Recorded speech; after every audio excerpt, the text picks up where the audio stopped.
বিসমিল্লাহির রহমানির রহিম। চাঁপাইনবাবগঞ্জ জেলা অবস্থিত আমাদের গমাস্তাপুর থানা। তো গমাস্তাপুর থানার পাশে আমাদের একটি বাগান আছে।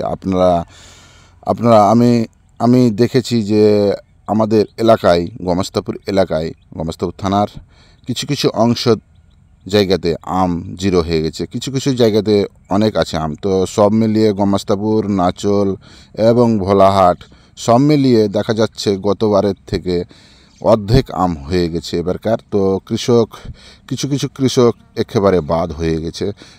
বৃষ্টি হওয়ার কারণে কৃষকের বাগানে আম নাই।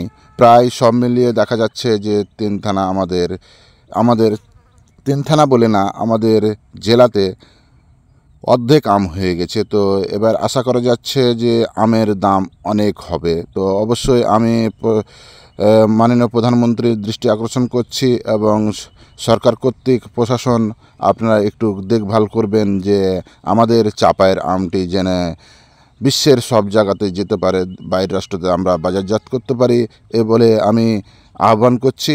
আর এবং আমার ফ্যান ফলোয়ারকে আমি রিকোয়েস্ট করছি ভিডিওটি বেশি বেশি করে ছড়িয়ে দিবেন এবং আমাদের চাঁপাইয়ের মধ্যে যেন উন্নয়ন হয়। আমাদের চাঁপাইয়ের কৃষক যারা আম চাষি তারা যেন 10টি টাকা হলো ইনকাম বেশি পায়। অবশ্যই আমরা খুব শ্রম দিয়ে আম চাষ করি, আর এখান থেকে আমরা যদি বঞ্চিত হই তো আমাদের আমের এলাকা, আমের রাজধানী আমাদের বাদ হয়ে যাবে। আর অবশ্যই আপনারা বেশি বেশি করে শেয়ার করবেন এবং আমগুলো ভালো ভালো বীজ দিয়ে এবং পরিচর্যা করে আপনারা আমটিকে বাঁচাবেন এ বলে আমি শেষ করছি। আসসালামু আলাইকুম।